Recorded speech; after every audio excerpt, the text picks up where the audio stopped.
Hello friends, कैसे हैं आप सभी लोग। आई होप आप सभी लोग बहुत बढ़िया होंगे। मैं स्टेशन मास्टर के आर सैनी के आर एजुकेशन पे आप सभी का स्वागत करता हूं।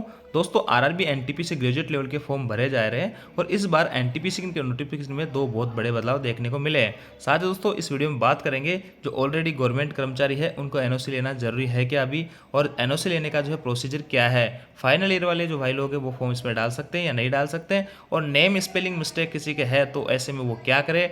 12th में 50% से कम मार्क्स अगर है तो वो फॉर्म आवेदन कर सकता है या नहीं कर सकता है। और देखिए, रेलवे सेम लेवल के लिए एनओसी देगा या नहीं देगा। जैसे कि कोई भाई लेवल 6 में स्टेशन मास्टर के पद पर कार्यरत है पुरानी भर्ती से, और वो चाहता है कि मैं लेवल 6 के अंदर जो इस बार कॉमर्शियल कम टिकट सुपरवाइजर की वैकेंसी है उस पर फॉर्म भरना चाहूँ, तो क्या रेलवे मेरे को एनओसी दे देगा या नहीं देगा। इन सब के रिगार्डिंग इस वीडियो में बात करने वाले हैं। तो सबसे पहले तो देखिए, जैसे इसके अंदर जो बदलाव है, सबसे बड़ा बदलाव ये है कि आपका जो पहले अलग अलग लेवल के लिए अलग अलग एग्जाम हुआ करते थे, इस बार आपका जो है कॉमन ही एग्जाम होगा सभी पोस्ट के लिए। जैसे कि दोस्तों, पहले आपका लेवल 6 वालों के लिए सीबीटी 1 तो सभी का कॉमन होता ही था, और सीबीटी 2 जो है लेवल 5 वालों का अलग होता था और लेवल 6 वालों का अलग होता था। इस बार सीबीटी 2 सभी लोगों का ग्रेजुएट लेवल होगा, एक ही होगा, है ना। यहाँ से बात क्लियर हो जाती है। आपके अलग अलग एग्जाम आपको नहीं देने होंगे, आपको अच्छे से तैयारी करनी है, एक ही मौका आपको मिलेगा। पिछली भर्ती में ऐसा था कि आप जो लेवल 5 के लिए अलग मौका मिल रहा था, लेवल 6 के लिए अलग मिल रहा था।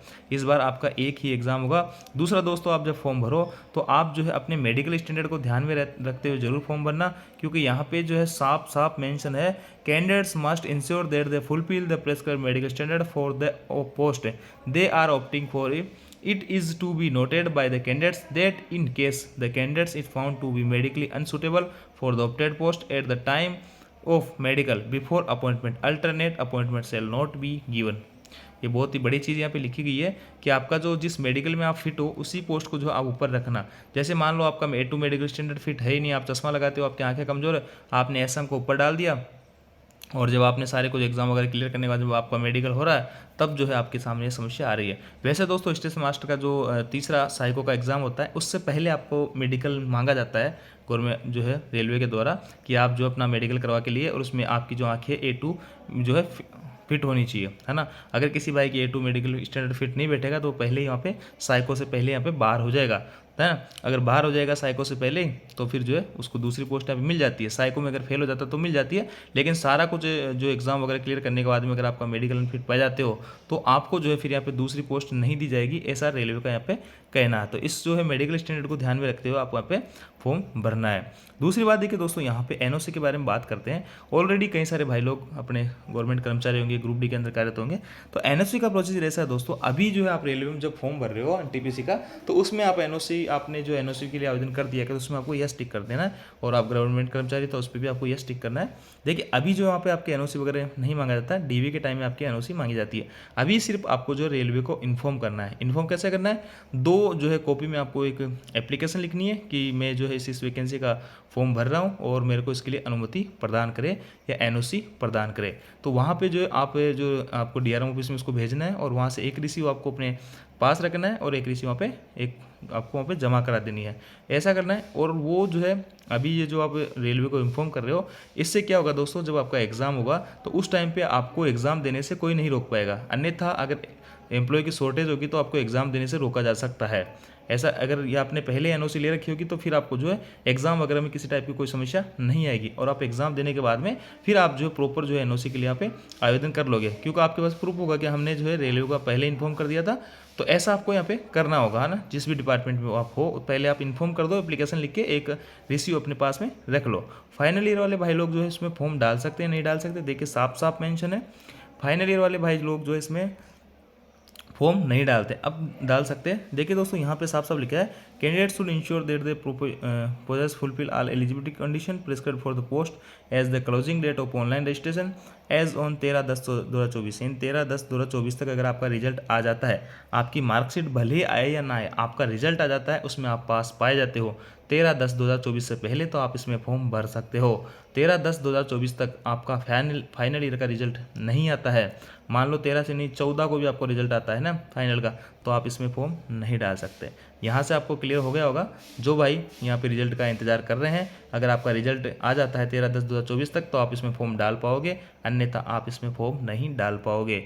एक चीज़ यहाँ पे क्लियर हो जाती है। अब सबसे बड़ी जो है नेम स्पेलिंग मिस्टेक, इसको लेके बहुत सारा कन्फ्यूजन बना होता है, कई सारे दोस्तों में बहुत सारे कमेंट्स वगैरह भी आ रखे हैं। देखिए दोस्तों, नेम स्पेलिंग ऐसा है, इसका भी बहुत बड़ा रोल रहता है। जैसे आपके 10th की मार्कशीट में किसी का नाम जो है दीपक कुमार है, तो दीपक और कुमार में वहाँ पे स्पेस लगा हुआ है, लेकिन 12th की जो है मार्कशीट में आपके दीपक और कुमार में आपके स्पेस नहीं है, तो वहाँ पे एक इशू क्रिएट हो जाता है। वहाँ पे आपका स्पेस होना चाहिए, क्योंकि सभी के अंदर आपका नेम वगैरह सही होना चाहिए। ऐसे में किसी के आधार कार्ड में या किसी के DEE है तो किसी के DII लगा दिया, अब जो है स्पेलिंग जो है उसमें मिस्टेक हो जाती है। 10th में अलग है, 12th में अलग है, ग्रेजुएशन में अलग है, या फिर जो आपका आधार कार्ड में अलग है, आपके फादर का नेम अलग है, कहीं पे किसी ने जो है कोई कास्ट, कहीं पे कास्ट लगा रहा है, जैसे किसी का दीपक चौधरी है तो कहीं पे दीपक चौधरी लिखा है, कहीं पे दीपक कुमार लिखा है, तो ऐसे में जो है कई सारे इश्यूज हो जाते हैं। तो आपको भी क्या करना है, 10th की जो मार्कशीट है उसी को सबसे ज़्यादा ऑथेंटिक प्रूफ माना जाता है रेलवे के अंदर। यहाँ पे आपका DOB का प्रूफ भी उसी को माना जाएगा, और का नेम वगैरह सारा कुछ जो आपका 10th की मार्कशीट के अकॉर्डिंग ही होना चाहिए।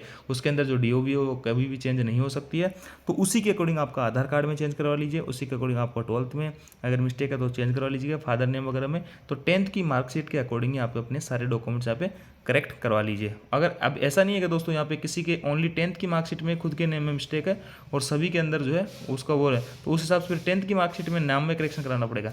तो मतलब अभी जो है आप फॉर्म भर दीजिए, अभी अगर आप करेक्शन करवा सकते हो फॉर्म आपका जो है लास्ट डेट तक, तो आप अभी करवा लीजिए। अगर नहीं हो पाता तो आप आवेदन करके छोड़ दीजिए नेम करेक्शन के लिए, और अभी जो डॉक्यूमेंट्स आपके जो है नेम में जो मिस्टेक है उसी के आधार पे आप फॉर्म भर दीजिए।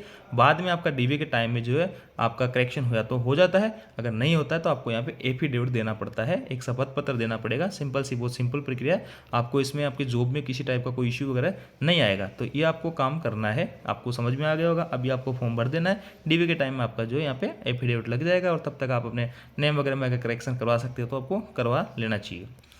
12th में 50% जो है से कम मार्क्स वाले क्या करें, तो देखिए दोस्तों यहाँ पे 50% वाला जो रोड़ा है वो आपका 10+2 में है ना। ग्रेजुएट लेवल की जो पोस्ट हैं जो इस बार NTPC के अंदर जो अभी फॉर्म भर रहे हैं, उनके अंदर कहीं भी ऐसा नहीं मांगा गया है कि आपके 12th में 50% से वो मार्क्स होने चाहिए। ये सभी जो है ग्रेजुएट लेवल की है, आपके पास में ग्रेजुएशन की डिग्री होनी चाहिए, और ग्रेजुएशन के अंदर 50% का कोई रोल नहीं है। ऐसा नहीं कि ग्रेजुएशन में 50% से नीचे वाले जो भाई लोग इसमें फॉर्म नहीं भर पाएंगे। यहाँ पे आप जो है किसी भी ग्रेड से पास हुए हो, बस आपके पास में ग्रेजुएशन की डिग्री होनी चाहिए, तो आप ये ग्रेजुएट लेवल की सभी पोस्ट पे आवेदन कर पाओगे। तो यहाँ समझो आगे। और ये 50% वाला 12th वालों में जो है वो जिसने 12th कर रखी है, तो SC ST और आपके दिव्यांग वगैरह हैं उनको छोड़ के बाकी OBC और जनरल वाले से 50% से कम मार्क्स नहीं होनी चाहिए 12th में, और उन्होंने अगर ग्रेजुएशन कर रखी है तो फिर वो ग्रेजुएशन की डिग्री वहाँ पे दे सकते हैं। 12th की जो वहाँ पे कोई मायने नहीं रह जाते हैं। और अगर किसी ने ओनली 12th ही कर रखा है तो फिर उसको UR और जनरल वालों को 50% से ज़्यादा मार्क्स अगर उनके 12th में है तो ही वो जो है आवेदन कर पाएंगे 12th लेवल की जो बेस की वैकेंसी आएगी। देखिए रेलवे में सेम लेवल के लिए NOC देगा। देखिए दोस्तों, रेलवे में जो है सेम लेवल के लिए आपकी NOC जनरली नहीं देता है, लेकिन इसके लिए आप जो है अपना बॉन्ड भर के पोस्ट चेंज कर सकते हो। जैसे कई सारे स्टेशन मास्टर वगैरह भाई लोग हैं, वो इस बार आपके चीफ कमर्शियल कम टिकट सुपरवाइजर की वैकेंसी है, इस पर जाना चाहते हैं, तो वो लोग जो है आराम से जा सकते हैं, किसी टाइप की कोई समस्या नहीं आएगी। लेकिन रेलवे जो है इसके लिए NOC जारी नहीं करेगा। अगर जारी करेगा तब एक कंडीशन, आपको बॉन्ड यहाँ पे फिल करना होगा। बॉन्ड आप फुलफिल करोगे आपका, और बॉन्ड के अंदर बहुत ज़्यादा अमाउंट नहीं होती है। आपका ट्रेनिंग का जो खर्चा होता है 70-80 दिन का, वो आपको देना होता है, बहुत ज़्यादा अमाउंट नहीं होती है। तो वो देके आप यहाँ पे अपनी पोस्ट चेंज कर सकते हैं, और किसी टाइप की कोई जो है इश्यूज़ वगैरह इसमें नहीं आते हैं। तो यहाँ पे कई सारी चीज़ें आपकी क्लियर हुई होगी, और भी किसी टाइप के आपके डाउट्स है तो आप कमेंट्स करके पूछ सकते हैं। बाकी आपको जो है मैंने आपके मोटे मोटे जो डाउट्स हैं यहाँ पे क्लियर करने की कोशिश की है। तो अब दोस्तों जानकारी आपको अच्छी लगी, वीडियो आपको अच्छा लगे वीडियो को लाइक कीजिए, दोस्तों के साथ शेयर जरूर करें। Thank you.